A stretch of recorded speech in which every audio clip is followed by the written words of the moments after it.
దేవుని వాక్యాన్ని వినక ముందు మన బైబిల్ పైకెత్తి బైబిల్ పల్లవి పాడుకుందాము. వాక్యమును యాకోబుకు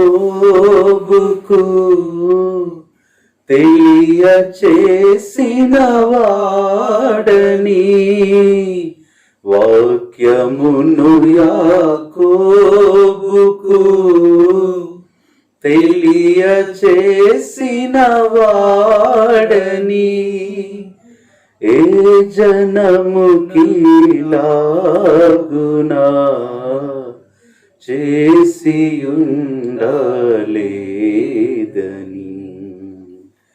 ఏ జనముకిలాగునా చేసియుండలేదని, దేవునికి స్తోత్రము గానము చేయుటయే మంచిది, దేవునికి స్తోత్రము గానము చేయుటయే మంచిది.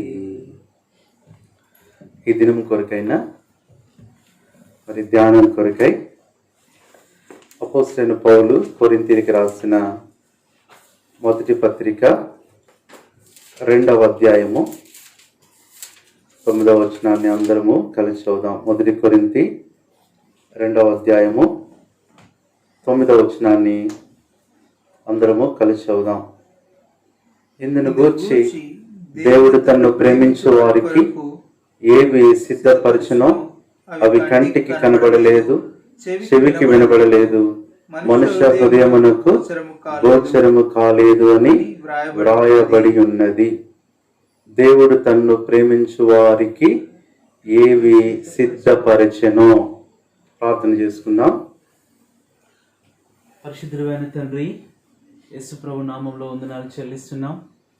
ఈ దినము కూడా మీ ఆత్మీయ ఆహారం కొరకు, ఆత్మీయ ధ్యానం కొరకు, ఆత్మీయ వాక్యం కొరకు ఎంతో ఆశపడుతున్నాం.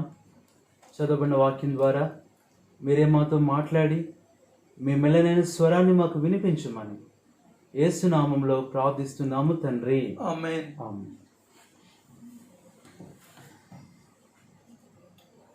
ఈ దిన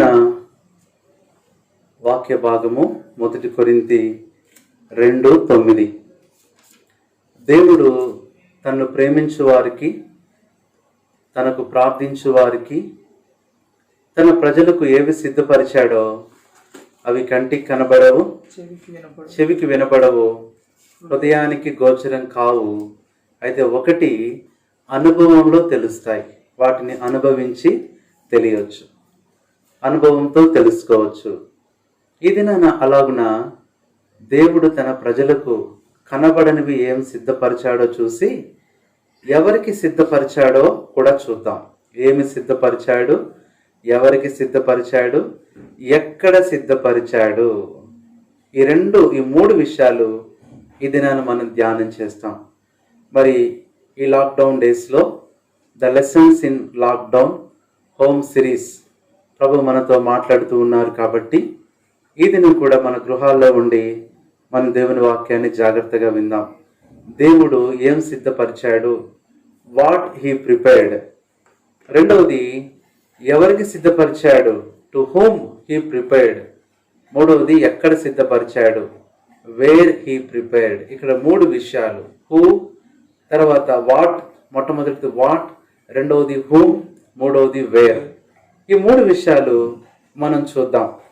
ఈ దినాల్లో మరి చాలా భయంకరమైన పరిస్థితులు, మరి అనుకున్నది మరి తినలేదు. ఈ దినాల్లో చెప్పాలంటే అంత మరి స్వేచ్ఛ లేదు. అన్ని షాపులు క్లోజ్ చేస్తూ వచ్చారు. ఏదో ఉన్నది అడ్జస్ట్ అవుతూ ఒకదానికి బదులు ఒకటి ఏదో ఒక రీతిగా పాపం వంట చేస్తూ సిస్టర్స్ కూడా చాలా ప్రయాసపడుతూ ఉంటారు. అయినప్పటికీ కూడా దేవుడు మనందరికీ సమృద్ధిస్తూ ఈ దినాల్లో కూడా పోషిస్తూ కాపాడుతున్నాడు. ఇక ముందు కూడా ఎలాంటి పరిస్థితులు వచ్చినా ఆయన మనకు సహాయం చేయగలడు. కాబట్టి సిద్ధపరచుట. ఇది నన్ను దేవుడు తన ప్రజలకు ఏం సిద్ధపరిచాడో 7 విషయాలు చూద్దాం. అక్కడ 3 సంగతులు కంటికి కనబడవు, చెవికి వినపడవు, హృదయానికి గోచరం కావు, కానీ అనుభవంలో వాటిని మనం చూడొచ్చు, అనుభవించవచ్చు. అందుకనే మొట్టమొదటిది ఆయన ఏం సిద్ధపరిచాడు. ఇది నాన్న గృహాల్లో ఉన్న మనకి కొంచెం ఇబ్బంది అనిపించవచ్చు, కొంచెం కలవరం అనిపించవచ్చు. ఇంకా రేపు సంగతి ఏంటి, ఎల్లుండి సంగతి ఏంటి, రేపు పిల్లలు ఏం తింటారు, లేదంటే రేపు పిల్లలకి ఏం కావాలి, ఇట్లాగా కొన్ని అనుమానాలు, భయాలు మనకు ఉండొచ్చు. రేపు ఇంటి సంగతి ఏంటి, మరి ఎల్లుండి విషయం ఏంటి, ఫలానా కరెంటు బిల్ ఏంటి, అలాగను మరి ఫలానా ఈ యొక్క ఏంటది ఈఎంఐ ఏంటి, ఇట్లాగా కట్టేవన్నీ కూడా మనం భయపడుతున్నాం. అయితే భయపడొద్దు, దేవుడు అది ముందుగానే సిద్ధపరిచేశాడు. ఆ సమయంలో ఆయన మనకు అనుగ్రహించి అది ఆయనే చెల్లిస్తాడు, ఆయనే తీరుస్తాడు. దుఃఖపడొద్దు, ప్రభునందు విశ్వాసంతో ఉందాం. కాబట్టి ఈ దినాన ఈ మాటలు వింటున్నప్పుడు మన విశ్వాసము వాక్యము ద్వారా అధికమవుతుందని ఆశతో, సంతోషంతో నేను మరి దేవుని వాక్యాన్ని ధ్యానం చేస్తూ మరి మీ ముందు ఉంచడానికి ఆత్మ సహాయం ద్వారా సిద్ధపడుతున్నాను. చూడండి, మొట్టమొదట దేవుడు తన ప్రజలకు ఏం సిద్ధపరిచాడు. కీర్తన 31వ కీర్తన 19వ వచనం, వాట్ గాడ్ ప్రిపేర్డ్ అనేది చూస్తే చదవండి. నీ యందు భయభక్తులు గల వారి నిమిత్తము నీవు దాచి ఉంచిన మేలు ఎంతో గొప్పది, నరుల ఎదుట నిన్ను ఆశ్రయించిన వారి నిమిత్తము నీవు సిద్ధపరిచిన మేలు. మొట్టమొదటిది దేవుడు మనకేం సిద్ధపరిచాడంటే మేలు సిద్ధపరిచాడు. ఈరోజు అనుకోవచ్చు, నా కుటుంబం కీడులో పడిపోయింది, నా జీవితం కీడులో పడిపోయింది, నా వ్యాపారం కీడులో పడిపోయింది, నా ఉద్యోగం కీడులో పడిపోయింది, నా చదువు కీడులో పడిపోయింది, నా బిడ్డలు కీడులో పడిపోయారు అనుకుంటున్నావేమో. ఈ పరిస్థితులను బట్టి బాధపడొద్దు. దేవుడు నీకు సిద్ధపరిచింది ఏంటి చెప్పండి? మేలు సిద్ధపరిచాడు. ఆ మేలు అది ఎలా ఇస్తాడో, ఎప్పుడు ఇస్తాడో నీకు తెలియదు. ఎప్పుడు అవసరమో అది ఇస్తాడు. ఆయన ముందుగానే సిద్ధపరిచి ఉంచాడు. కాబట్టి దిగులు పడాల్సిన పని లేదు. దేవుని ప్రేమించు వారికి అనగా ఆయన సంకల్పం చొప్పున పిలువబడిన వారికి మేలు కలుగుటకై సమస్తమును సమకూడి జరుగుచున్నవని ఎరుగుదము. ఇది నాన్న దేవుడు నీ కొరకు దాచి ఉంచిన సిద్ధపరిచిన మేలు గురించి నువ్వు ఆలోచించు. ఈ దినాల్లో ఉన్న పరిస్థితిని బట్టి చూడొద్దు, కానీ దేవుడు సిద్ధపరిచి ఇవ్వబోయే మేలు గురించి ఆలోచించి ఈ పరిస్థితులను మనం మర్చిపోవాలి. ఇది మొదటి విషయం. రెండవది చూస్తే దేవుడు ఏం సిద్ధపరిచాడు. లూకాసు వార్త 2వ అధ్యాయము 31వ వచనం చదవండి. నాదా ఇప్పుడు నీ మాట చొప్పున నీ సమాధానముతో నీ దాసుని పోనిచ్చుచున్నాను. అన్యజనులకు నిన్ను బయలుపరచుటకు వెలుగుగాను ఇశ్రాయేలీల మహిమగాను నీవు సకల ప్రజల ఎదుట సిద్ధపరిచిన నీ రక్షణ. రెండవది ఏం సిద్ధపరిచాడు? రక్షణ. ఈరోజు భయపడుతున్నావేమో, ఇంకా నీ బిడ్డలు రక్షణ పొందలేదా, ఇంకా నీ కుటుంబంలో ఇంకెవరైనా బాప్తిసం తీసుకోలేదని నువ్వు భయపడుతున్నావేమో. భయపడద్దు. వాళ్ళకి ఆల్రెడీ ఏం సిద్ధపరిచాడు దేవుడు? రక్షణ సిద్ధపరిచాడు. ఆయన చూసుకుంటాడు, ప్రభు సహాయం చేస్తాడు. రెండవది తన ప్రజల కొరకు కనబడని, వినబడని, గోచరం కాని రెండవ సిద్ధపరిచిన విషయం ఏంటి చెప్పండి? రక్షణ సిద్ధపరుస్తూ వచ్చినాడు. ఇది రెండవది. మూడవది చూస్తే దేవుడు ఏం సిద్ధపరిచాడనేది మనం చూస్తే ఒక మాట చూడండి. కీర్తన 78వ కీర్తన 19వ వచనం. 78:19. ఈ అరణ్యములో దేవుడు భోజనమును సిద్ధపరచగలడా అంటే ఆయన సిద్ధపరిచాడు. మూడవది ఆయన ఏం సిద్ధపరుస్తాడు చెప్పండి? భోజనం, ఆహారం సిద్ధపరుస్తాడు. నిన్ను పోషించే దేవుడు. ఈ దినాల్లో కాకులను పోషించట్లేదా ఆయన? ఈ దినాల్లో జంతువులను పోషించట్లేదా? ఈ దినాల్లో పక్షులను పోషించట్లేదా? అందరినీ, అన్నిటినీ పోషిస్తున్న దేవుడు, నేను మిమ్మును మీ పిల్లలను కూడా పోషించెదను, మంచి గోధుమలతో వారిని తృప్తిపరిచెదను, జుంటె తేనె వారికి తినిపించెదను. కాబట్టి ప్రియులారా, ఈ దినాన నువ్వు బాధపడుతున్నావేమో, ఇంకా ముందున్న దినాల్లో ఎలా రైస్ అయిపోయింది, కూరగాయలు అయిపోయినాయి, డబ్బులు అయిపోయినాయని బాధపడుతున్నావేమో.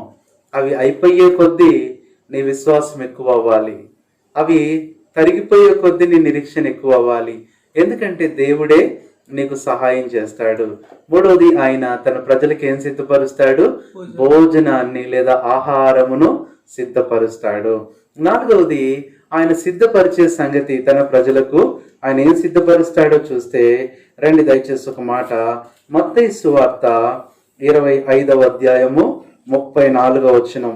మత్తయి 25:34. అప్పుడు రాజు తన కుడివైపున ఉన్న వారిని చూచి, నా తండ్రి చేత ఆశీర్వదింపబడిన వారులారా, రండి, లోకము పుట్టినది మొదలుకొని మీ కొరకు సిద్ధపరిచిన రాజ్యం. ఏం సిద్ధపరిచాడు ఆయన?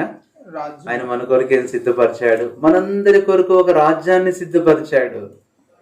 ఇలాంటి రాజ్యం కాదు, తెగుళ్ళుండే రాజ్యం కాదు, నాశనం ఉండే రాజ్యం కాదు, భయం ఉండే రాజ్యం కాదు, అనారోగ్యం ఉండే రాజ్యం కాదు. ఆ రాజ్యంలో ఎలాంటి కొదువు ఉండదు. నీ కొరకు నా కొరకు దేవుడు ఒక రాజ్యం ఏం చేస్తూ వచ్చినాడు? సిద్ధపరిచాడు. దాని కొరకు ఎదురు చూద్దాం. ఈ లోకం అశాశ్వతమైనది. ఇక్కడ జీవించే దినాలు కొన్నే, అవి లెక్కబెట్టి చెప్పేయచ్చు అనుకోవచ్చు. అయితే యుగ యుగాలు, నిత్యము, తరతరములు ఆయన రాజ్యంలో ఉండబోతున్నాం.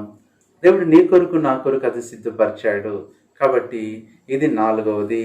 ఐదవది, తన ప్రేమించే వారికి దేవుడు ఏం సిద్ధపరిచాడో చూస్తే ఒక మాట. యోహాను సువార్త 14వ అధ్యాయము 2వ వచనం చూద్దాం. యోహాను 14:2. నా తండ్రి ఇంట అనేక నివాసములు కలవు, లేని ఎడల మీతో చెప్పుదును. ఏం సిద్ధపరుస్తున్నాడంట దేవుడు మన కొరకు? ఏం సిద్ధపరుస్తున్నాడు?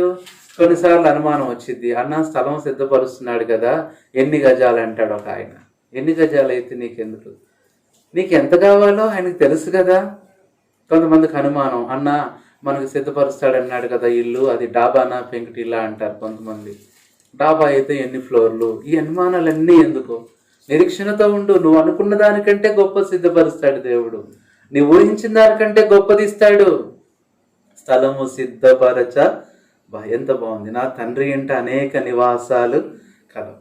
కొన్నిసార్లు మనకి ఇక్కడ అద్దెకు ఇల్లు కూడా దొరకవు, కష్టం అవుతుంది. ఒకవేళ అద్దెకున్నా కానీ ఫ్రీగా ఉండలేము మనం, అంటే స్వేచ్ఛగా ఉండలేము, చాలా కష్టం.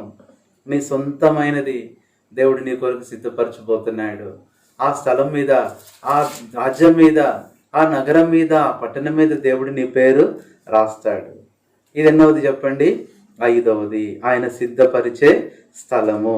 ఆరోది చూస్తే తన ప్రజలకు ఏం సిద్ధపరుస్తాడంటే హెబ్రీయులకు రాసిన పత్రిక 11వ అధ్యాయము 6వ వచనం చూస్తే దేవుడు ఏం సిద్ధపరుస్తాడో చూడండి. విశ్వాసము లేకుండా దేవునికి ఇష్టడైనట్టు అసాధ్యము. దేవుని యొద్దకు వచ్చువాడు ఆయన ఉన్నాడనియు తనకు వెదుకు వారికి ఫలము దయచేవాడనియు నమ్మవలెను కదా. విశ్వాసమును బట్టి నోవహు అది వరకు చూడని సంగతులను గూర్చి దేవుని చేత హెచ్చరింపబడి భయభక్తులు గలవాడై తన ఇంటి వారి రక్షణ కొరకు ఒక ఓడను సిద్ధము చేశాడు. ఏం చేస్తా వచ్చినాడు? ఓడను సిద్ధం చేస్తూ వచ్చాడు. ప్రియులారా, ఆ తర్వాత మనం చూసినట్లయితే ఇంకొక విషయం చూడండి. ఇంకొంచెం మనం కిందకు వచ్చేసినట్లయితే చదవండి. ఇంకేం సిద్ధపరిచాడు? అదే వచ్చిన కంటిన్యూ చేయండి. అబ్రహాము పిలువబడినప్పుడు విశ్వాసమును బట్టి ఆ పిలుపునకు లోబడి తాను స్వాస్యముగా పొందినై ఉన్న ప్రదేశమునకు బయలుదేరి వెళ్ళెను. మరియు అక్కడికి వెళ్ళవలెనో అది ఎక్కడికి వెళ్ళవలెనో అది ఎరుగక బయలు వెళ్ళెను. ఇదంతా మనం చూస్తే అబ్రహాంకి ఎక్కడికి వెళ్ళాలో తెలియదు, ఎక్కడ ఉండాలో తెలియదు. కానీ దేవుడు ఏం చేసినాడు? ఆయన కొరకు సిద్ధపరిచాడు. ఏం సిద్ధపరిచాడు? ఆయన కొరకు ఒక పట్టణాన్ని. అందుకనే పరలోక పట్టణం దేవుడు మన కొరకు కూడా సిద్ధపరుస్తూ వచ్చాడు. అందుకని ఒక పాట పాడతాం, దేవుడు ఒక నగరము మన కొరకై. దేవుడు మన కోసం ఒక నగరాన్ని, ఒక పట్టణాన్ని ఆయన సిద్ధపరుస్తూ వచ్చినాడు. ఇదెన్నోది చెప్పండి? ఆరవది. ఏడవది మనం చూస్తే దేవుడు మన కొరకు సిద్ధపరిచేది ఏంటో చూస్తే చూడండి దయచేసి ఒక మాట చూద్దాము. ప్రకటన గ్రంథం 22వ అధ్యాయము 12వ వచనం, ప్రకటన 22:12. దేవుడు మన కొరకు సిద్ధపరిచేది ఏంటో చూద్దామా. ఇదిగో త్వరగా వచ్చు, ఇదిగో త్వరగా వచ్చుచున్నాను, వాని క్రియ చొప్పున వాని క్రియ చొప్పున ప్రతివానికి ఇచ్చుటకు నేను సిద్ధపరిచిన జీతము. ఏంటంట? ఆరోదేమో సిద్ధపరిచిన పట్టణము. అది హెబ్రీ 11:16. 6 అని చెప్పాను కానీ 16లో ఉంటది. 16లో ఉంటుంది చూడండి. అక్కడ ఏమనుంటది అంటే, ఏలయనగా ఆయన వారి కొరకు ఒక పట్టణమును సిద్ధపరిచి ఉన్నాడు. అబ్రహాం కొరకు కూడా ఏం సిద్ధపరిచినాడు? ఒక పట్టణం. నోవహు కొరకు ఒక ఓడను సిద్ధపరిచాడు. అట్లాగే యోసేపు కొరకు ఒక అధికారాన్ని సిద్ధపరిచినాడు. ప్రతి ఒక్కరికి ఆయన ఏదో ఒకటి ముందే సిద్ధపరిచి ఉంచాడు. God has prepared before. అన్నిటికంటే ముందుగానే ఏం చేశాడు? ఈరోజు నువ్వు కలవరు పడుతున్నావేమో, నాకేం లేదు, నా పరిస్థితి ఏంటి, దిగులు పడి భయపడి బాధపడి ఏడుస్తూ దుఃఖపడుతున్న ప్రియులారా, బాధపడుతూ దేవుడు ఆల్రెడీ నీ కొరకు ఏం చేశాడు? సిద్ధపరిచాడు, దాచిపెట్టాడు. నీకేదో అవసరమో ఆయనకి తెలుసు. ఆయన సొంత సమయంలో నీకు ఇస్తాడు. కాబట్టి 6వది పట్టణంను సిద్ధపరిచాడు. 7వది ఏం చూశాను చెప్పండి? ఆయన జీతాన్ని సిద్ధపరిచాడు. ఇది నేను నువ్వు పొందే నిందలు, నువ్వు పడే బాధలు, నీ అనారోగ్యం, నీ శ్రమ, నీ పేదరికం, నీ యొక్క టెన్షన్స్, వీటన్నిటికీ నీ నమ్మకత్వం, నీ ప్రార్థనా జీవితం, నీ యథార్థత, ప్రతి దానికి దేవుడు ఏం చేశాడంట? జీతమును సిద్ధపరిచి తీసుకొని వస్తున్నాడు. ఈ లోకం ఇచ్చేలాంటి జీతం కాదు అది. అది అక్షయమైన జీతం, అది వాడబారిన జీతం, అది గొప్ప జీతం దేవుడు మనకి ఇవ్వబోతున్నాడు. ఇది 7వది. కాబట్టి దేవుడు తన ప్రజలకు ఏమి సిద్ధపరచునో. చాలాసార్లు మనం చాలా దిగులు పడుతూ ఉంటాము. ఏంటి రేపు నా సంగతి ఏంటి? ఆ నిమిషం వరకు రాకపోయినా ఆ అర నిమిషంలో దేవుడు ఇచ్చేస్తాడు. మనల్ని పరీక్షిస్తాడు. కొన్నిసార్లు మనం నిరీక్షణ కలిగి ఉన్నామో లేదా, విశ్వాసంతో ఉన్నామో లేదో ఏం చేస్తాడు? ఆయన మనల్ని చూస్తూ పరీక్షిస్తూ ఉంటాడు. కాబట్టి ప్రియులారా, ఇక్కడ ఏం చూసాము? 7 విషయాలు మనం చూస్తూ వచ్చాము. ఒకసారి ఒక యవనస్తుడు, అతని పేరు హోవర్డ్ కెల్లీ అని ఒక యవనస్తుడు చిన్న చిన్న వస్తువులు అమ్ముకుంటా ఉండేవాడు. చిన్న చిన్న వస్తువులు అమ్ముకోవటం, ఉత్తరాలు ఇవ్వటం అట్లా చేస్తూ చదువుకుంటా ఉండేవాడు హోవర్డ్ కెల్లీ అనే యవనస్తుడు. మరి లంచ్ టైంలో స్కూల్లో లంచ్ బెల్ 1 అవర్ ఉండేది. ఆ 1 అవర్లో ఏం చేసేవాడంటే వెళ్ళిపోయి అన్ని అమ్ముకొని వస్తూ ఉండేవాడు. ఆ అనాథ కాబట్టి మరి అతనికి ఇంకా ఆ రోజు అవి అమ్ముకుంటేనే అతనికి ఏమన్నా డబ్బులు, ఆ వచ్చే ఆ చిన్న కమిషన్తో ఫీజులు కట్టుకోవటం, పుస్తకాలు కొనుక్కోవటం చేసేవాడు. మళ్ళీ స్కూల్ అయిపోయిన తర్వాత సాయంత్రం వెళ్ళేవాడు. ఒకరోజు ఏం జరిగిందంటే, ఒక మధ్యాహ్న సమయంలో ఆ వస్తువులన్నీ అమ్ముతూ ప్రతి ఇంటికి వెళ్తున్నప్పుడు మరి లంచ్ చేయలేదు కాబట్టి ఏదన్నా మిగిలితే బ్రెడ్ కొనుక్కుందాం అనుకున్నాడు. ఒక్క వస్తువు కూడా అమ్ముడవలా. సరే ఇంకా స్కూల్ టైం అవుతుందని అన్ని తిరుగుతూ ఉంటే మొత్తానికి ఆకలి బాగా వేసింది. మరొక ఇంటికి వెళ్ళి తలుపు కొట్టాడు. తలుపు కొట్టి సరే ఆహారం అడిగితే బాగోదులే కాబట్టి కనీసం ఏం చేద్దాం, మంచినీళ్ళు అన్న అడుగుదాం, మంచినీళ్ళు తాగితే కొంచెం దాహం తీరుతుంది, కొంచెం శక్తి వస్తుంది, మళ్ళీ స్కూల్కి వెళ్ళిపోవచ్చు అని. అప్పుడు అడిగాడంట, సిస్టర్ లేదా మేడం నాకు ఒక్క గ్లాసు మంచినీళ్ళు ఇస్తారా అంటే వెంటనే అబ్బాయిని చూసి ఆవిడ లోపలికి వెళ్ళిపోయింది. ఏమనుకుందో, మంచినీళ్ళు అడిగాడు అని మరి కోపం లేదు కానీ గబగబా వెళ్ళిపోయి గ్లాస్ నిండా తీసుకొని వచ్చింది. మంచినీళ్ళే కదా అని చెప్పి తీసుకోకపోతే అవేంటంటే శ్రేష్టమైన పాలు. చాలా సంతోషించాడు. ఆ పాలు తాగినప్పుడు దాహమే కాదు, తన ఆకలి తీరింది. మనసులో ఉంచుకున్నాడు. సంతోషంతో థ్యాంక్స్ చెప్పి వెళ్ళిపోయాడు. కొన్ని సంవత్సరాలకి ఆ పాలు ఇచ్చిన ఆ సహోదరికి భయంకరమైన వ్యాధి వచ్చింది. హాస్పిటల్లో జాయిన్ అయింది. ఆ వ్యాధికి చాలా డబ్బులు అవుతుంది. ఆమెకి ఎవరు లేరు, ఆమె వృద్ధాప్యంలోకి వచ్చేసింది, పిల్లలు లేరు, భర్త లేడు. సరే ఎవరో పొరుగు వారు చూసి హాస్పిటల్లో జాయిన్ చేస్తే వాళ్ళు అన్నారంట, ఈ వ్యాధికి చాలా డబ్బులు అవుతాయి, ఎట్లాగా అని చెప్పని అంటే ఆమె అనిందంటే ఎట్లోకట్లా బ్రతికించండి, తర్వాత చూసుకుందామని బ్రతిమలాడితే సరే అని చెప్పని వాళ్ళు అడ్మిట్ చేసుకొని ఆమెకు ట్రీట్మెంట్ చేస్తూ వచ్చారు. 100లల్లా 1000 అయింది, 1000లల్లా లక్షల్లోకి వెళ్ళిపోయింది. ఆమె గమనిస్తూనే ఉంది. మొత్తానికి ఆమెకు బాగైపోయింది. 1 నెల రోజుల్లో పూర్తిగా బాగైపోయింది. ఇక్కడ డిశ్చార్జ్ చేయాలి. ఆమె భయపడుతూ ఉంది. ఇప్పుడు ఏమిస్తారు చెప్పండి? ఏమిస్తారు? బిల్ ఇస్తారు. ఎట్లా ఆ బిల్ ఎట్లా కట్టాలి? ఎట్లాగా అని ఆలోచిస్తూ ఉంటున్నప్పుడు మరి ఒక కాగితం తీసుకొచ్చి ఇచ్చారు. ఇచ్చినప్పుడు ఆ బిల్లు చూసి ఆమె భయపడిపోయింది. సుమారుగా కొన్ని $100 అంటే ₹1,00,000 పైనే అయింది. అయ్యో ఎట్లాగా అని బాధపడుతుంటే, ఆమె టెన్షన్ పడుతుంటే ఒక నర్సు సిస్టర్ చూసి, ఏమండి మీరు అటువైపు చూడొద్దు, ఆ పేపరు తిప్పి చూడండి. ఆ దాని మీద ఏమని రాస్తుందంటే glass of milk paid in full అని రాస్తుంది. Glass of milk paid in full అని స్టాంప్ వేసింది. ఆశ్చర్యం వేసింది. బిల్లు కట్టేశాము, నువ్వు బిల్లు ఇవ్వాల్సిన పని లేదు. దేనికోసం? నువ్వు గ్లాసు నిండా పాలు ఇచ్చావు కాబట్టి నీ బిల్ అంతా పూర్తిగా కట్టేయటం జరిగింది. ఆశ్చర్యం అనిపించింది. ఏంటి మనం సంతోషంగా వెళ్ళిపోవచ్చు, ఇంటి దగ్గర డ్రాప్ చేస్తాము.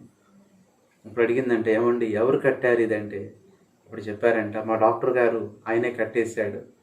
ఎవరైనా పేరేంటి? Doctor Howard Kelly. ఆయన పిలిచినప్పుడు, అయ్యా ఎందుకు, నేనేమవుతాను, ఎందుకు మీరు నాకు కట్టారంటే చెప్పాడంటే కొన్ని సంవత్సరాల క్రితం నా ఆకలి తీర్చారు, నా దాహం తీర్చారు, గ్లాస్ మిల్క్ ఇచ్చారు కదమ్మా, గుర్తుందా? అయ్యో నాకు గుర్తులేదయ్యా.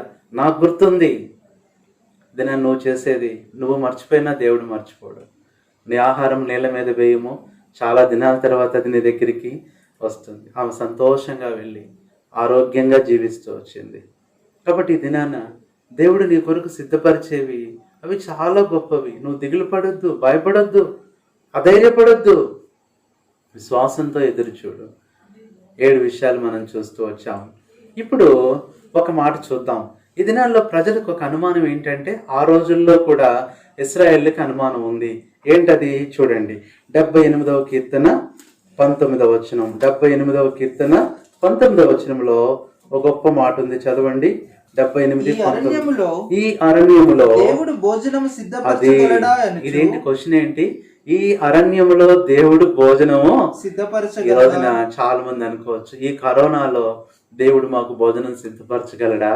ఈ కరువులో దేవుడు మాకు భోజనం సిద్ధపరచగలడా? ఒకవేళ సిద్ధపరిచిన కొన్ని రోజులనేమో, తర్వాత పరిస్థితి ఏంటి? పని లేదే, ఉద్యోగాలు లేవే, వ్యాపారాలు లేవే, ఏమీ లేవే. ఎంత భయంకరమైన పరిస్థితి ఇది. నన్ను నీ హృదయంలో కూడా ఇలాంటి ప్రశ్న ఉండొచ్చేమో. అరణ్యంలో భోజనం సిద్ధపరచగలడా?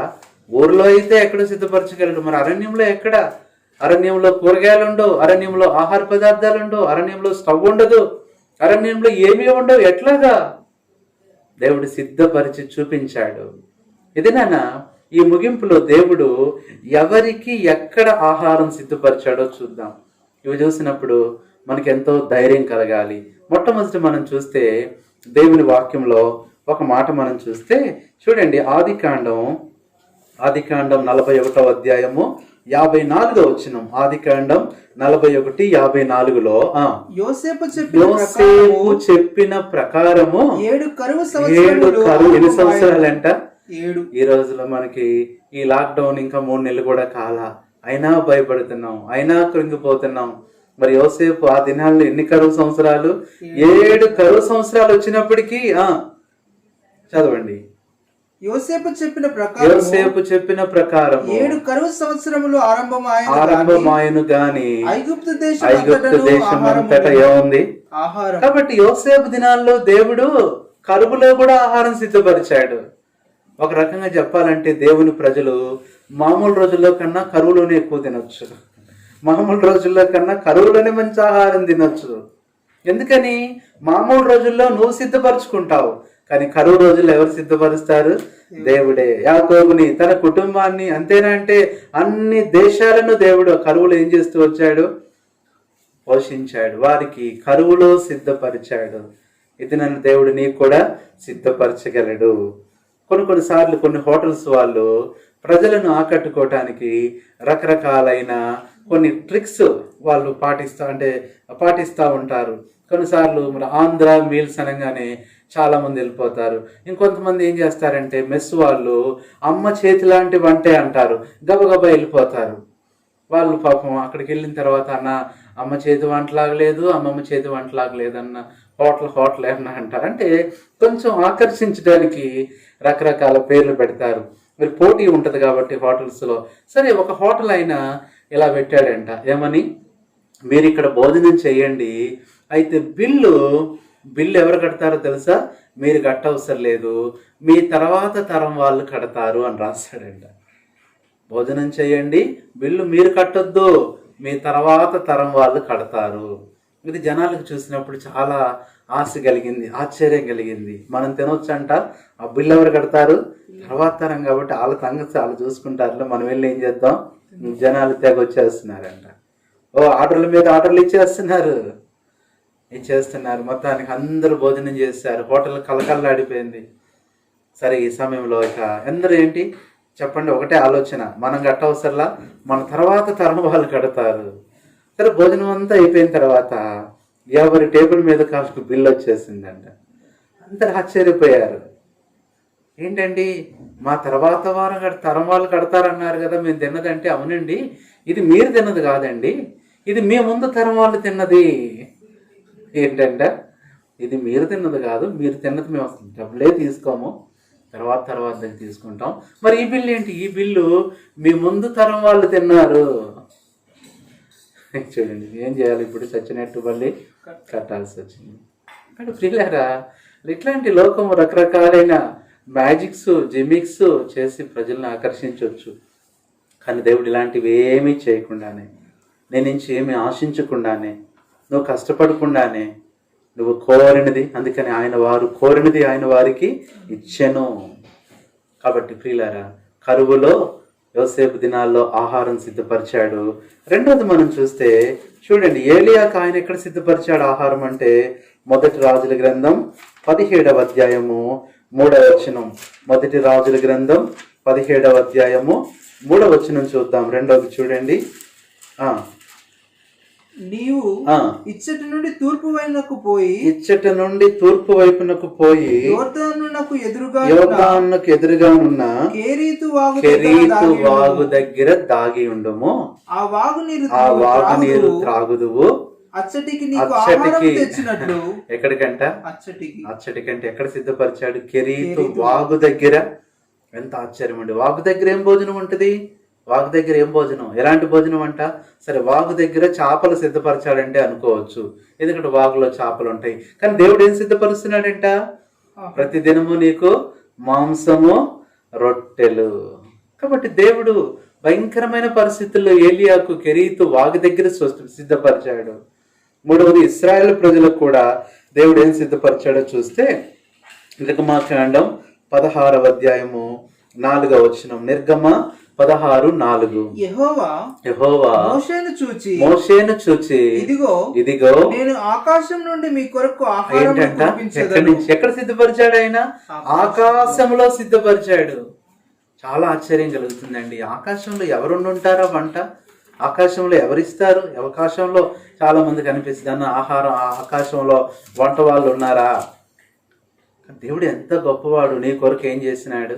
ఆకాశములో యోసేపుకు, వాళ్ళ కుటుంబానికి, యాకోబు కుటుంబానికి కరువులో సిద్ధపరిస్తే, ఏలియాకి కెరీతు వాగు దగ్గర సిద్ధపరిస్తే, ఇశ్రాయేలు ప్రజలకు ఎక్కడ సిద్ధపరిచాడంట? ఆకాశం నుంచి మన్నా వచ్చింది, పూరేళ్ళు వచ్చాయి, ఎన్నెన్నో దేవుడు చేస్తూ వచ్చినాడు. ఇది మూడవది. నాలుగవది మనం చూస్తే, అది మొదటి రాజుల గ్రంథం ఇందాక చదివాం, 17వ అధ్యాయం 15వ వచనం. సారెపతు విధవరాలికి, తన ఇంటి వారికి, తన కుటుంబముకు దేవుడు ఎక్కడ సిద్ధపరిచాడో చూడండి. 17-15. ఇశ్రాయేలు దేవుడైన యెహోవా సెలవిచ్చి ఉన్నాడు గనెను. అంతటా ఆమె వెళ్ళి ఏలియా చెప్పిన మాట చొప్పున చేయగా అతడును ఆమెయు ఆమె ఇంటి వారు అనేక దినములు భోజనం చేయుచు వచ్చి. ఎక్కడ సిద్ధపరిచాడు? అరణ్యములో సిద్ధపరిచాడు. ఒక అరణ్యంలో, ఆ సారెపతు గ్రామంలో కరువు తీరేంత వరకు ఏం చేసినాడు?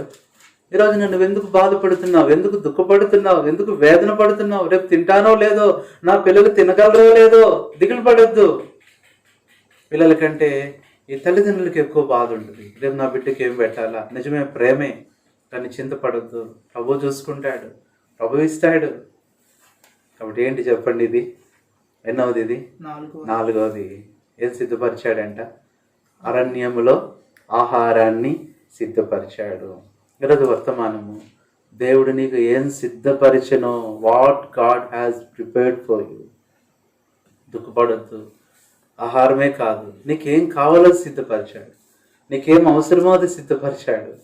రేపు సంగతి గురించి నువ్వు ఆలోచిస్తావు, కానీ దేవుడు ఎల్లుండి గురించి కూడా ఆలోచిస్తాడు. నువ్వు ఒక నెల గురించి ఆలోచిస్తావు, దేవుడు నీ జీవితంలో 2 నెలలు ఆయన ఆలోచిస్తాడు. పిల్లరా, ఆయన ఏం సిద్ధపరిచాడంట చెప్పండి? అరణ్యములో కూడా ఆహారము సిద్ధపరిచాడు. 5వది చూస్తే ఇంకొక సందర్భం మనం చూసినప్పుడు రండి దయచేసి కీర్తన 23వ కీర్తన 5వ వచనం. దావీదుకి ఎక్కడ సిద్ధపరిచాడో చూడండి. నా నా శత్రువుల శత్రువుల ఎదుట నీవు నాకు భోజనం ఇది చాలా ఆశ్చర్యం అనిపిస్తుందండి. ఆయన ఆహారము సిద్ధపరిచాడు అనే మాట చూస్తున్నాం. ఇప్పుడు దావీదు ఏమంటున్నాడు? నా బంధువులు ఎదుటంటే మనం అనుకోవచ్చు, బంధువులు పాపం ఎంతో కొంత పెడతారు పాపం. మొదటి రోజు మంచి చుట్టం, 2వ రోజు భలే చుట్టం, 3వ రోజు మురికి చుట్టం అంటారు. అంటే కొంచెం ఎక్కువ రోజులు అంటే ఇష్టపడరు. ఈ మధ్య కాలంలో ఇక్కడే మన ఆటో నగర్ దగ్గర ఒక గృహంలో పాపం వివాహం జరిగింది. వివాహం జరిగితే ఆ వివాహం అయిపోయిన తర్వాత ఒక ఫంక్షన్ జరిగింది. ఆ ఫంక్షన్కి దాదాపు చుట్టుపక్కల ఊరోళ్ళ నుంచి 15 మంది వచ్చారంట. 15 మంది వచ్చారు. సరే 15 మంది వచ్చారు, ఇంట్లో మంచి ఫంక్షన్ చేసుకున్నారు, అందరు చక్కగా భోజనం చేసి పడుకున్నారు. తెల్లవారేసరికి ఒక న్యూస్ వచ్చింది. ఏంటది? లాక్డౌన్ అని వచ్చింది. ఇప్పుడు ఏం చేయాలి? 15 మందిని ఆ కుటుంబం తల్ల క్రిందలైపోయారు. పాపం వీళ్ళు కూడా బాధపడుతున్నారు, ఏం చేయాలో అర్థం కావట్లేదు. సరే ఏం చేయాలి, ఏం చేయాలా? లాక్డౌన్ పెరిగిపోతుంది, చూస్తే ఇంట్లో అన్నీ అయిపోతున్నాయి. బాబోయ్, మొదటి రోజు బాగుంటుంది చుట్టాలు, 2వ రోజు బాగుంటుంది, 3వ రోజు జాగ్రత్త, చాలా ఇసుకొచ్చేస్తుంది వాళ్ళకి. సరే ఈ సిస్టర్ గారు ఏం చేశారంటే పాపం ఆమె కలెక్టర్ గారి దగ్గరికి వెళ్ళి ఏడ్చింది. అయ్యా ఏమ్మా ఏం కావాలి, ఏంటి నీ బాధ ఏంటి? ఏం లేదయ్యా, చుట్టాల బాధ ఉందయ్యా. ఏంటమ్మా నువ్వు చెప్పేది? అవునయ్యా, వాళ్ళు వచ్చారు పాపం, రాత్రి ఉన్నారు, ఉదయం నుంచి లాక్డౌన్ అన్నారు. ఏ ఊరంటే చెప్పిందంట, అయ్యా కొంతమంది కర్నూలు అయ్యా, కొంతమంది కడప, కొంతమంది చిత్తూరు, చాలా దూరం నుంచి వచ్చారయ్యా.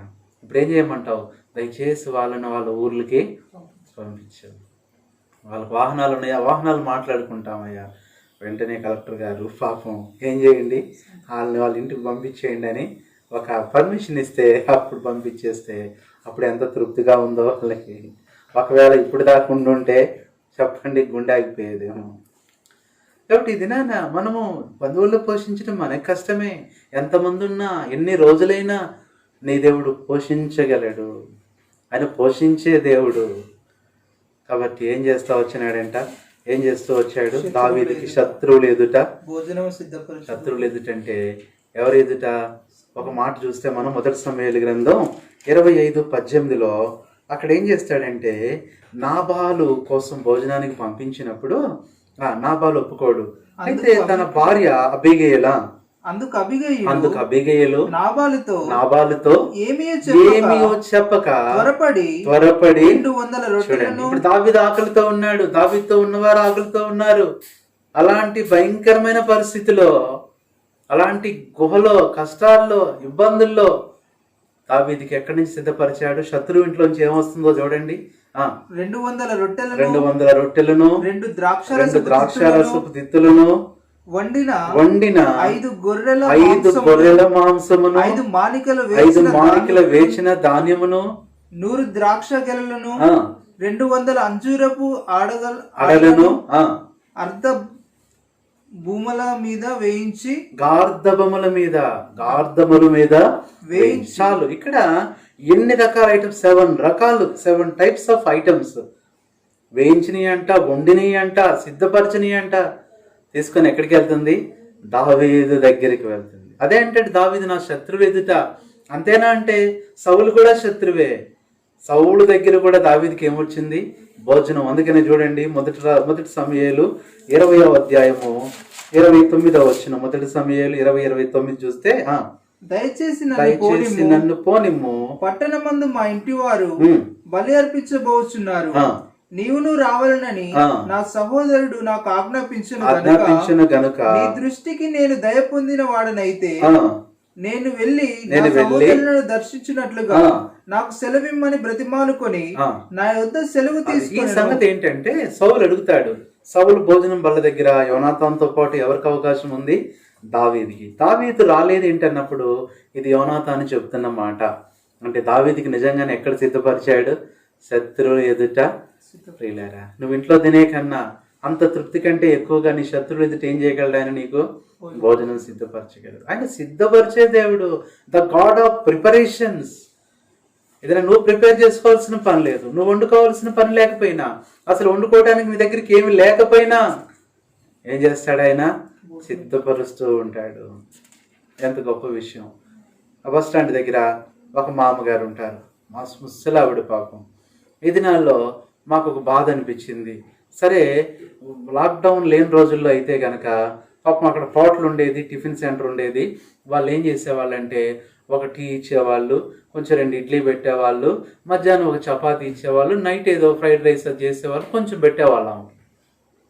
ఏదో పాపం ఆ చిన్న చిన్న పనులు చేసుకుంటూ, ఇల్లు లేదు, అక్కడే పని చేసుకొని వాళ్ళకి పెట్టింది తిని ఆ బస్ స్టాండ్లో పడుకునేది.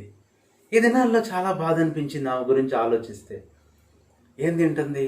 టీ స్టాల్ లేదే, టిఫిన్ స్టాల్ లేదే, భోజనం స్టాల్ లేదే, సాయంత్రం ఏంటది నూడిల్స్, ఫాస్ట్ ఫుడ్ ఏమి లేదే, ఎట్లాగా అని చెప్పని ఒక సహోదరుని పంపించా నేను. ఆమె ఎట్లా ఉందో ఒక్కసారి కనుక్కోనరా, వీలైతే ఆమెకు మరి భోజనం తీసుకెళ్దామంటే ఆమె దగ్గరికి వెళ్ళి అడిగాడంట. మా అమ్మ ఏంటి సంగతులు అంటే ఆమె సంతోషంగా ఉందంట, ధైర్యంగా ఉందంట.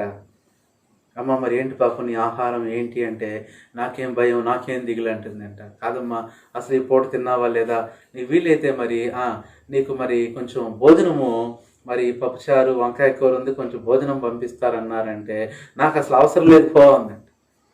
ఏందమ్మా అలా అన్నావంటే, ఇప్పుడే బిర్యానీ తిన్నానందంట. ఆశ్చర్యం అనిపించింది. ఏం తినిందంట? అరే మనకు కూడా లేదా ఈ అవకాశం? ఏంటమ్మా నువ్వు చెప్పే సంగతి ఏంటంటే, ఏం లేదయ్యా, నేను ఇక్కడే ఉంటున్నా, 3 పూటలు తెచ్చిస్తున్నారు, నాకే కాదు 3 మందికి ఇస్తున్నారు అని ఒక మాట ఉందంట. ఇంకో ప్యాకెట్ ఉంది, తీసుకెళ్తావా? మన బ్రదర్ గారికి ఇవ్వ ప్యాకెట్ ఉందంట. వద్దులే అమ్మా, నాకు ఫోన్ చేసి అన్నాడు, అన్న నీకు ప్యాకెట్ ఇస్తుందంట. వద్దులేయ్యా పాప మావనేదని. మనం దేవుడు ఏం చేస్తున్నాడు? అవును, పోషిస్తూ. అంటే అప్పటికంటే ఇప్పుడే బాగుంది. ప్రతిరోజు ప్రతి 3 పూట్ల ఎవరో ఒకళ్ళు వస్తున్నారు. ఎదురు చూస్తుంది, దేవుని మీద నమ్మకంతో ఉంది. ఇది నువ్వెందుకు భయపడుతున్నావు, నువ్వెందుకు దిగులు పడుతున్నావు? కాబట్టి ఏం సిద్ధపరిచినాడు ఆయన? ఎక్కడ సిద్ధపరిచాడు? శత్రువులు ఎదుట భోజనం సిద్ధపరిచాడు. ఇది 5వ సంగతి. ఆ తర్వాత మనం 6వది చూస్తే చూడండి, రూతు గ్రంథం 2:14. మోయాబీయురాలైన రూతు ఆ భయంకరమైన కరువులో ఉన్నప్పుడు ఎక్కడికి వచ్చింది? బెత్లెహేముకు వచ్చింది. చదవండి. బోయజు భోజన కాలమున నీవు ఇక్కడికి వచ్చి భోజనము చేసి చిరకతో నీ ముక్క ముంచి తినుమని ఆమెతో చెప్పగా చేను కోయివారి యొద్ద ఆమె కూర్చుండేను. ఏమిచ్చాడు? ఎక్కడ సిద్ధపరిచినాడు? పరదేశంలో. తనకు అన్య దేశం, అది తన ప్రజలు కాదు, తన దేశం కాదు, తన భాష కాదు, తన మనుషులు కాదు. రూతుకి ఎక్కడ సిద్ధపరిచాడు? జీవితం మోయాబు లాంటి కరువులో ఉందా? బెత్లెహేము లాంటి సమృద్ధి నీకు దేవుడు ఇస్తాడు. బెత్లెహేము లాంటి ఆహారం దేవుడు నీకు ఇవ్వగలడు. ఇది ఎన్నోది చెప్పండి? 6వ సంగతి. ఈరోజు 2వ భాగంలో ఆయన అరణ్యంలో తన ప్రజలకు భోజనం సిద్ధపరచగలడా? అవసరకు పేద సేవకుడంట. ఆయన పరిచర్య చేసే దినాల్లో ఆయన తన సాక్ష్యం చెప్తూ వచ్చాడు.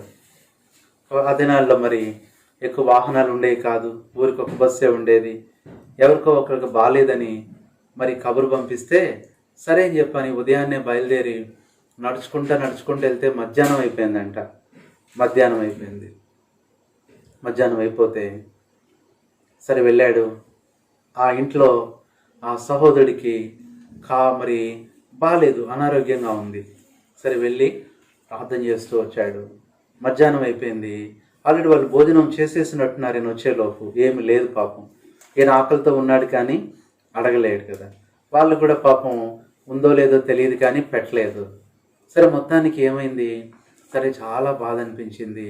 వచ్చేస్తుంటే ఆయన అన్నాడంట, పాస్టర్ గారు వెళ్తున్నాడు కదా, భోజనం పెడితే బాగుంటుంది కదా అంటే, అవునిందంట. ఏం పర్లేదులే, ఇప్పుడేం లేదు, ఇప్పుడేం వండుతాంలే, ఏం పర్లేదులే అనిందంట. అది ఆ సేవకుడు విన్నాడు. సరే మొత్తానికి నడుచుకుంటూ వెళ్తున్నాడు. అప్పటికి సాయంకాలం అయిపోయింది. ఇక ఇంటికి వెళ్ళేసరికి రాత్రి అయిపోద్ది. ఆ సమయంలో ఆ సెంటర్లో, ఆ గ్రామం సెంటర్లో ఒక పకోడీ బండి కనపడిందంట, బాలాజీ పకోడీ. వెంటనే ఆ పకోడీ వేస్తున్నప్పుడు ఆ మధ్యాహ్నం నుంచి ఏం తెలియలేదు కాబట్టి ఉదయం తిన్నాడో లేదో కొంచెం ఆ పకోడీ వాసనకి ఆకలి అనిపించిందంట. ఆ ఇల్లు దాటి సెంటర్కి వచ్చేసాడు. ఇక నడుచుకుంటూ వెళ్తున్నాడు. ఏదన్నా బస్సు వస్తే ఎక్కుదాం అనుకుంటున్న సమయంలో ఆ పకోడీ వైపే చూస్తున్నాడు. కానీ జేబులో ఏం లేవు, డబ్బులు లేవు. బైబిల్ సంచి, బైబిలు, సియోను పాటల పుస్తకం, ఒక డైరీ, పెన్ను తప్ప ఇంక ఏమీ లేదు. అది నెల సెల్ ఫోన్స్ కూడా లేవు, ఏమీ లేవు. ఎందుకైనా మంచిదని బైబిల్ అంతా 10 పేజీలు తిప్పాడంట. కొన్నిసార్లు మనం ఎక్కడ లేకపోయినా బైబిల్లో ఎదుగుతూ ఉంటాం. మనం పెడితేగా దొరికేది. సరే మొత్తానికి వెతుకుతున్నాడు కానీ దొరకట్లా. ఒక 5 రూపాయల కాగితం అన్నా దొరికితే బాగుండు, 2 రూపాయల కాగితం అన్నా దొరికితే. అప్పుడు రూపాయి కాగితాలు కూడా ఉండేవి. సరే ఎదురు చూస్తున్నాడు, పాపం దొరకలా. ఆకలేస్తూ ఉంది. సరే ఇక బస్సు వస్తే ఎక్కాలా, నీరసం వచ్చేస్తేమో, కళ్ళు తిరిగిపోతాయేమో. అయితే ఒక సంగతి, బస్సు టికెట్కి మాత్రమే డబ్బులు ఉన్నాయంట. అది 75 పైసలు ఎంతో. సరే ఎట్లాగా అంటుంటే వెంటనే ఒక అబ్బాయి వచ్చాడంట. ఒక అబ్బాయి వచ్చి, అంకుల్ తొందరగా మా అమ్మ రమ్మంటుంది. మీ ఇంటి దగ్గర నుంచే వచ్చాను కదా బాబు, తొందరగా అమ్మ రమ్మంటుంది. ఏమైంది బాబు అంటే, వచ్చి చెప్తాను రండి అంకుల్ అని బాబు తీసుకెళ్ళిపోయాడంట వెనక్కి. తీసుకెళ్ళేసరికి పాపం ఆ సహోదరే ఏ ఇంటికైతే వెళ్ళాడో సహోదరుడికి బాగాలేదని, ఇప్పుడు ఆ సహోదరికి పాపం కాలు జారి కాలు ఇరిగిందంట. కాలు ఇరిగి అన్నా నొప్పన్నా అని చెప్పానంట. సరే ప్రార్థన చేస్తాననేసరికి, సరే ప్రార్థన చేయనా కూర్చో అన్నా అంటే, ఈలోపు ఆ పిల్లవాడు వెళ్ళి ఒక ప్యాకెట్ తీసుకొచ్చి ఇచ్చాడంట. అంకుల్ అమ్మ తెచ్చేమ్మంది, లేట్ అయిపోయింది కదా ఇది తినండి అని. తీరా చూస్తే ఆ ప్యాకెట్ కవర్ మీద రాస్తుందంట, బాలాజీ పకోడీ. సేవకుడి కన్నీళ్ళు పెట్టుకొని, ప్రభువా ఎంత గొప్ప దేవుడు అయ్యా, నన్ను పోషించటానికి ఆమె కాలుగా కొడతావా, నాకు పకోడీ ఇవ్వటానికి ఆమెకు శిక్షిస్తావా? నీకు అవసరమైతే దేవుడు నీకోసం ఏదన్నా బండ నుంచి నీకు జలాన్ని ఇవ్వగలడు, ఎడారిలోంచి నీకు సెలయేర్లు. దిగులు పడొద్దు, దుఃఖపడొద్దు. వెళ్ళారా, ఎంత గొప్ప దేవుడు. తర్వాత చూస్తే మనం ఆయన ఏం సిద్ధపరుస్తాడు, ఎక్కడ సిద్ధపరిచాడో చూస్తే మనం 6 చూస్తూ వచ్చాం. మొట్టమొదటిది చెప్పండి, యోసేపుకు అడవిలో సిద్ధపరిచాడు. రెండోది ఏలియాకి కెరూతు వాగు దగ్గర సిద్ధపరిచాడు. మూడోది ఇశ్రాయేలుకు ఆకాశంలో సిద్ధపరిచి పంపించాడు. నాలుగోది సారెపతు విధవరాలికి అరణ్యంలో సిద్ధపరిచి పంపించాడు. ఐదోది దావీదుకి శత్రువుల ఎదుట సిద్ధపరిచాడు. ఆరవది రూతుకు బెత్లెహేములో పరదేశంలో తనకు సిద్ధపరిచాడు. ఏడవది మనం చూస్తే మనందరికీ తెలుసు, ప్రజలందరూ వచ్చి దేవుని వాక్యం వింటున్నారు. ఆ కొండ మీద, అరణ్య ప్రాంతంలో కొండల మీద కూర్చొని ప్రభు వారికి వాక్యం చెప్తుంటే ఆకలితో వెళ్ళిపోతారన్న సమయంలో వారికి ఏం సిద్ధపరిచాడు? చదవండి ఆ మాట. అది లూకాసు వార్త 9వ అధ్యాయము 16వ వచనం. లూకాసు వార్త 9:16. అంతటా ఆయన ఆ 5 రొట్టెలను 2 చేపలను ఎత్తుకొని ఆకాశం వైపు కనులెత్తి వాటిని ఆశీర్వదించి విరిచి జనసమూహమునకు వడ్డించుటకై వారు తిని తృప్తి పొందగా మిగిలిన మొక్కలు 12 గంపలు ఏంటంట. కాబట్టి ఆ కొండల్లో ఏం దొరికిద్ది? దేవుడు వారికి ఏం సిద్ధపరిచాడు చెప్పండి? రొట్టెలు, రెండవది చేపలు. ఎంత గొప్ప దేవుడు. ఈరోజు నువ్వు ఇంట్లోనే ఉండి భయపడుతున్నావేమో, ఇంట్లో నుండి ఎదురు చూస్తున్నావేమో. నీకు ఏది కావాలో దేవుడు సిద్ధపరిచేశాడు. అది ఆయన కట్టేసుకుంటాడు, అది ఆయన చూసేసుకుంటాడు. దేని గురించి చింతపడవద్దు దేవుని బిడ్డలారా, దేని గురించి భయపడవద్దు. నీ హృదయంలో ఉంటున్న ఆలోచన ఆయనకు తెలుసు. నీ సమస్య ఆయన చూస్తున్నాడు, ఆల్రెడీ ఆయన సిద్ధపరిచాడు. 7 విషయాలు చూస్తూ వచ్చాం. ఇక్కడ 2 విషయాలు. మొట్టమొదట ఆయన ఏం సిద్ధపరిచాడో మనం చూస్తూ వచ్చాం. ఏం సిద్ధపరిచాడో 7 విషయాలు చూసాం. రెండవది ఎవరికి సిద్ధపరిచాడో 7 చూసాం. మూడవది ఎక్కడ సిద్ధపరిచాడో 7 స్థలాలు చూస్తూ వచ్చాము. What, home, where, WWW. ఇంత గొప్ప దేవుడు ఉండగా ఎందుకు నువ్వు భయపడతావు? ఎందుకు నువ్వు బాధపడతావు? ఆయన నీకు చూసుకుంటాడు. ఆయన సమస్తము ఇవ్వగలడు. ఆయన తినకుండా నీకు పెట్టగలడు. ఆయన భోజనం చేయకుండా నీకు అన్నీ ఇవ్వగలడు. అందుకని అంటాడు కదా, సింహపు పిల్లలు, కీర్తన 34:10 చదవండి. కీర్తన 34:10. సింహపు పిల్లలు లేమి గలవై ఆకలి గొనును, యెహోవాను ఆశ్రయించు వారికి ఏ మేలు కొదువై ఉండదు. 101వ కీర్తన 9వ వచనం. 101:9 చదవండి. 101:9 చూడండి ఆ మాట. ఒక మాట ఉంటుంది. 107:9 చదవండి. ఏలయనగా ఆశగల ప్రాణమును ఆయన తృప్తిపరచి ఉన్నాడు. ఎంత గొప్ప దేవుడు. ఇంకో మాట చూస్తే 146వ కీర్తన 7వ వచనం. 146:7. బాధపరచు వారికి ఆయన న్యాయము తీర్చును, ఆకలి కొనిన వారికి ఆహారము దయచేయును. ఈరోజు ఆకలితో ఉన్నావా? ఏ ఆకలి? అక్కర్లనే ఆకల, ఆహారం అనే ఆకల, ఆరోగ్యం అనే ఆకల, అవసరాలనే ఆకల, అది ఏదైనా కావచ్చు. ఈరోజు దేవుడు నీకు తీరుస్తాడు. ఒకసారి వెనిజులా అనే ఆ నగరంలో జరిగిన ఒక సంగతి, అది డైలీ బ్రెడ్లో రాశారు. ఒక పాప, యవనస్తురాలు, తన డాడీకి చెప్పేదంటే, డాడీ నాకు అది కావాలి ఇది కావాలంటే, ఆ పేద తండ్రి ఎన్నో రీతిలుగా కష్టపడి, తల్లి లేని బిడ్డ కాబట్టి చదివిస్తూ అన్నీ ఇచ్చేవాడు.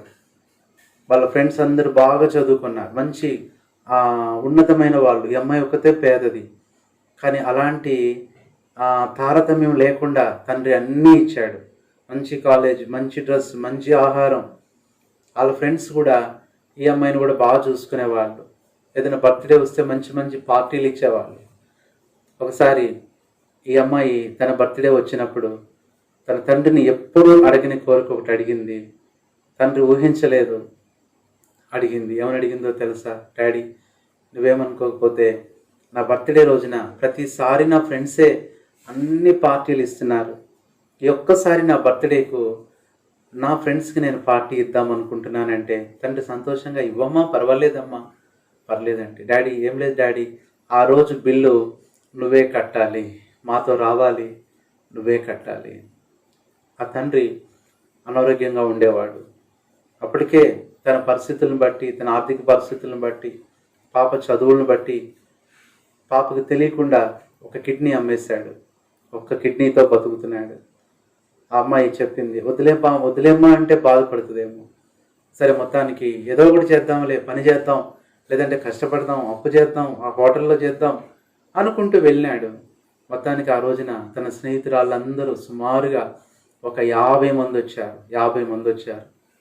ఆ సంతోషంలో తండ్రి యొక్క తారతమ్యం, తండ్రి యొక్క పరిస్థితి, తండ్రి యొక్క స్తోమత ఆ అమ్మాయి ఆలోచించలేదు. కానీ what ever they want, what ever they wish, she ordered. వారికి ఏం కావాలో మొత్తం, అది ప్రత్యేకంగా అది KFC హోటల్. చాలా కాస్ట్లీగా ఉంటాయి అన్నీ కూడా. దాదాపు ఎంతమంది వెళ్ళారని చెప్పాను? 50 మంది స్నేహితురాళ్ళు. సంతోషంగా ఆ హోటల్ అంతా నిండిపోయింది యవనస్తులతో. ఎంతో అందరూ పొగుడుతున్నారు, నువ్వెంత గొప్పదానివి, నువ్వెంత ఉన్నతమైన దానివి, ఎంత మంచి మనసు గల దానివి, నువ్వెంత మంచి పార్టీ ఇస్తున్నావే. ఆ సంతోషంలో ఇచ్చేస్తే ఆ రోజున సుమారుగా వారు తిని త్రాగిన ఆ ఖర్చంతా చూస్తే వాళ్ళందరూ వెళ్ళిపోయారు. నాన్న, నేను కడతాను, వెళ్ళిపో అమ్మా, నువ్వు వెళ్ళిపో, ఐ విల్ పే దట్. సరే, ఫ్రెండ్స్తో కలిపి వెళ్ళిపోయింది. ఆ కౌంటర్ దగ్గరికి వెళ్ళాడు. ఎంత అయిందండి అంటే సుమారుగా 50,000 రూపాయలు అయింది. 50,000 రూపాయలు. మనిషికి ఎంత పడింది? సుమారుగా 1000 రూపాయలు పడింది. డాలర్స్లో మన క్యాష్లో చూసుకుంటే 50,000 రూపాయలు. ఆశ్చర్యం అనిపింది. జేబులో చూసుకున్నాడు.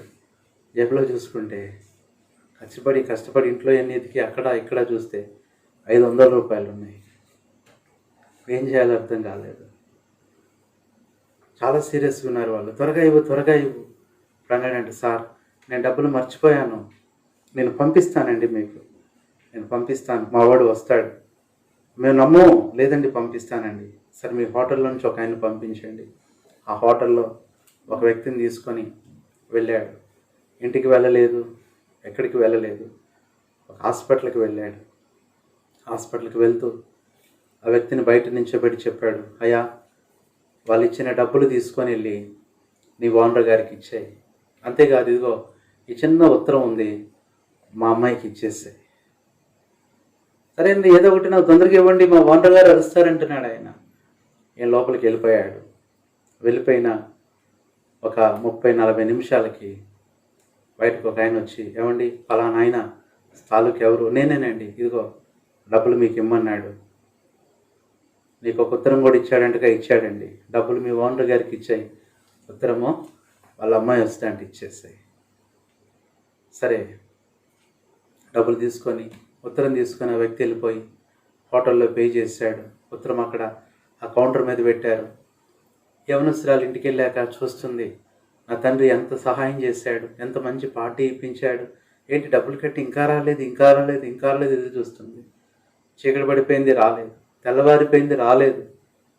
పగలైంది, రాలేదు. మళ్ళీ రెండో రోజు సాయంత్రం అయింది, రాలేదు. ఏమైంది, ఎక్కడికి వెళ్ళాడు మా నాన్న? మూడో రోజు అసలు కనుక్కుందామని చెప్పి అక్కడక్కడ వెతికి హోటల్ దగ్గరికి వెళ్ళింది. ఏమండి, ఆ రోజు ఒక ఆయన డబ్బులు కట్టారు కదా. కట్టారమ్మా. ఏరాయన? తెలియదమ్మా. అప్పుడు ఒక ఆయన చెప్పాడంట, అమ్మ పలానా హాస్పిటల్లో ఆయన వెళ్ళాడు, అక్కడే చూస్తాను, నీకు ఉత్తరం ఇమ్మంటున్నాడు. ఏంటి ఉత్తరం అని చెప్పి చూస్తే అది ఇంటికి వెళ్ళి చదువుకొని తన గుండె పగిలిపోయింది. అమ్మా, నువ్వు నన్ను అడిగిన కోరిక అది మంచిదే, అయితే తీర్చే స్తోమత నీ తండ్రికి లేదు. అలాగే నిన్ను కాదని బాధ పెట్టలేను. నువ్వు నీ స్నేహితులతో నువ్వు సంతోషంగా ఉండాలి. కాబట్టి నువ్వేమనుకోవద్దు. ఇంక వేరే అవకాశం లేక నాకున్న మరొక కిడ్నీ కూడా నేను ఇచ్చేసాను. వాళ్ళు 60,000 ఇచ్చారు. ఈ ఉత్తరంలో 50,000 కట్టిన తర్వాత ఇంకో 10,000 ఉన్నాయి. అది నీ ఖర్చులు కొంచుకో. ఇట్లు నీ తండ్రి పడి ఏడ్చి బాధపడి కింద పడి గిలిగిలా తన్నుకొని, తండ్రి నా కొరకు ఇంత త్యాగం చేశావు, నా ఆకలి తీర్చడానికి, నాకు ఆహారం ఇవ్వటానికి, నాకు అవమానం కలగకుండా చూడటానికి నీ ప్రాణమే ఇచ్చేసావా? క్రీస్తు వారు 2020 సంవత్సరాల క్రితం ఇదే చేశాడు. దీనులమైన మనల్ని, పనికిరాని మనల్ని, పేదలైన మనల్ని, బీదలైన మనల్ని తృప్తిపరచడానికి, ఆహారం ఇవ్వటానికి, శరీరం సంబంధమైన ఆహారమే కాదు, ఆత్మ సంబంధమైన ఆహారం ఇవ్వటానికి, జీవాహారం ఇవ్వటానికి, జీవ జలం ఇవ్వటానికి, జీవ వాక్యం ఇవ్వటానికి, జీవ మార్గాన్ని ఇవ్వటానికి, పరలోకాన్ని ఇవ్వటానికి, జీవవృక్ష ఫలం ఇవ్వటానికి నీ కొరకు నా కొరకు సమస్తము పోగొట్టుకున్నాడు. ఆ తండ్రి ఒక కిడ్నీయే పోయింది, కానీ యేసుక్రీస్తు వారు అన్నీ పోగొట్టుకున్నాడు. స్వరూపము లేదు, చేతులు, కాళ్ళు, తల, శిరస్సు నుంచి కాళ్ళ వరకు కూడా అన్ని గాయాలు, పచ్చిపుండ్లు. నీ కొరకు ఆయన ఎంత పే చేశాడో తెలుసా? ఇంకా ఎరగకుండా, ప్రభుని హృదయంలో చేర్చుకోకుండా ఎవరైనా ఉంటే నీ కొరకు ఆయన సిద్ధపరిచింది గొప్ప త్యాగం, గొప్ప సిలువ. కాబట్టి ఈ దినాలలో ఆ ప్రభువుని కలిగి, ఆ సిలువను చూస్తూ, ఆ ప్రభు రాకడి వరకు ఎదురు చూస్తూ, ప్రతి పరిస్థితుల్లో ధైర్యంతో, నమ్మకంతో, నిరీక్షణతో, యథార్థతతో, పరిశుద్ధతతో జీవిద్దాం. అలాంటి కృపదేవుడు మనందరికీ సహాయము చేయునుగాక. దేవుడు ఏది సిద్ధపరచునో అవి కంటికి కనబడలేదు, చెవికి వినబడలేదు, హృదయానికి గోచరం కాలేదు. జీవితంలో, అనుభవంలో మనం చూస్తాం గాక. ప్రార్థన చేసుకుంటాం. పరిశుద్ధుడైన తండ్రి, ప్రేమ కలిగిన ప్రభువా, మా ప్రభువును, మా రక్షకుడైన యేసుక్రీస్తు నామంలో మీకు వందనాలు చెల్లిస్తున్నాం. మరొక నూతన దినములో మాతో మాట్లాడుతూ వచ్చారు. నిన్ను ప్రేమించు వారికి ఏవి సిద్ధపరిచారో కంటికి కనబడవు, చెవికి వినబడవు, హృదయానికి గోచరం కావు, అయితే అనుభవిస్తే అవి తెలుస్తాయని మాతో మాట్లాడుతూ మీరు చూపించిన కొన్ని దుస్తాంత్యముల కొరకే స్తోత్రాలు. అలాగే ప్రభువా, ఎవరికి సిద్ధపరిచారో చూపించారు, ఎక్కడ సిద్ధపరిచారో చూపించారు. అంతేకాదు, అన్యులమైన మా కోసం మా ఆకలి ఎంతో గొప్పది, అది తీరదు. ఇది ఆత్మీయ ఆకలి కూడా. సిలువలో మా కొరకు దప్పికొని, ఆకలి కొని, సమస్తము ప్రభువా నువ్వు పోగొట్టుకున్నారు. నువ్వు తప్పికొన్నప్పుడు నీళ్లు దొరకలా, నువ్వు ఆకలిగా ఉన్నప్పుడు నీకు ఫలములు దొరకలేదు. అన్నీ మాకిచ్చి సమస్తం పోగొట్టుకుని చేసిన గొప్ప త్యాగం ఎంత గొప్పది ప్రభువా. నీ కొరక ఈ లోకంలో ఎలాంటి పరిస్థితి అయినా చింతించక అన్ని విషయాలు మేము కూడా సహిస్తూ ఓర్చుకుంటూ నిరీక్షణతో మీరు ఆకుడు కొరకు ఎదురు చూడటానికి మాకు సహాయించి మా కొరకు సిద్ధపరిచిన జీతం, సిద్ధపరిచిన రాజ్యం మీరు తీసుకొని రాబోతున్నారు. దాని కొరకే తృప్తితో ఈ లోక సంబంధమైన పరిస్థితులు చుట్టూ చూడక పైనున్న వాటి వైపు చూస్తూ నీ కొరకు ఎదురు చూసే భాగ్యం మాకు దయచేయమని ఈ మాటల కొరకు నిన్నే కనపరిచి మహిమపరుస్తూ వందనాలు చెల్లిస్తూ మా ప్రభువును మా రక్షకుడైన యేసుక్రీస్తు శ్రేష్టమైన నామంలో కృతజ్ఞతాస్తుతులు వందనములతో ప్రార్థిస్తున్నాము తండ్రి, ఆమేన్. మన పరమ తండ్రి అయిన దేవుని ప్రేమ, మన ప్రభువైన యేసుక్రీస్తు కృప, పరిశుద్ధాత్మ దేవుని అన్యోన్య సహవాసం మనందరికీ సదాకాలము తోడై ఉండి నడిపించును గాక. ఆమేన్. ఆ కలిగొనిన వారిని, కృంగియున్న దీనులను, ఆ కలిగొనిన వారిని, కృంగియున్న దీనులను అందించే మహోన్నతుడు, ఆదరించే మహోన్నతుడు, విడిపించే స్నేహితుడు, ఆదరించే మహోన్నతుడు, విడిపించే స్నేహితుడు. స్తుతి పాడి కీర్తింతును గనుడైన మన దేవుని, మనసార మన దేవుని గణపరచి పూజింతుము. మనసార మన దేవుని గణపరచి పూజింతుము. అందరికీ ప్రైజ్ ది లార్డ్.